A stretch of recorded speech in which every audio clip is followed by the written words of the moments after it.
ഓം ശ്രീ ഗുരുഭ്യോ നമ.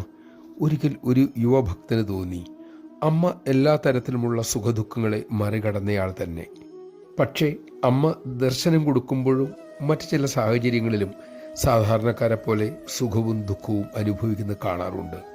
സുഖദുഃഖങ്ങൾ ബാധിക്കാതെ ശരിക്കും നിലനിൽക്കാൻ അമ്മയ്ക്ക് കഴിയുന്നുണ്ടോ? ഒരിക്കൽ അവസരം കിട്ടിയപ്പോൾ അദ്ദേഹം അമ്മയുടെ ഇക്കാര്യം തുറന്നു ചോദിച്ചു. അമ്മ അരുളി, മോനെ, അമ്മയ്ക്ക് ഇഹലോകാനുഭവങ്ങൾ നിസ്സാരമാണ്. സൂര്യൻ ഉദിച്ചു കഴിഞ്ഞാൽ പിന്നെ ചന്ദ്രപ്രകാശത്തിന് എന്ത് പ്രസക്തിയാണ് മക്കളെ? പിന്നെ ചന്ദ്രനുള്ളതും ഇല്ലാത്തതും ഒരുപോലെയല്ലേ? നമഃശിവായ. അമ്മയിലെ ജ്ഞാനസൂര്യപ്രകാശത്തിൽ ഇഹലോക സുഖദുഃഖങ്ങൾ നിസ്സാരങ്ങൾ. ലോകത്ത് നമുക്കൊപ്പം കഴിയുമ്പോഴും നമുക്കറിയാത്ത ഒരു ഉറച്ച ഭൂമികയിൽ നിന്ന് അമ്മ നമ്മെ നയിക്കുകയാണ്. അമ്മയെ അനുസരിക്കാൻ നമുക്ക് സാധിക്കട്ടെ. അതിനുള്ള വിവേകം അമ്മയുടെ കൃപയാൽ നമുക്കുണ്ടാകട്ടെ.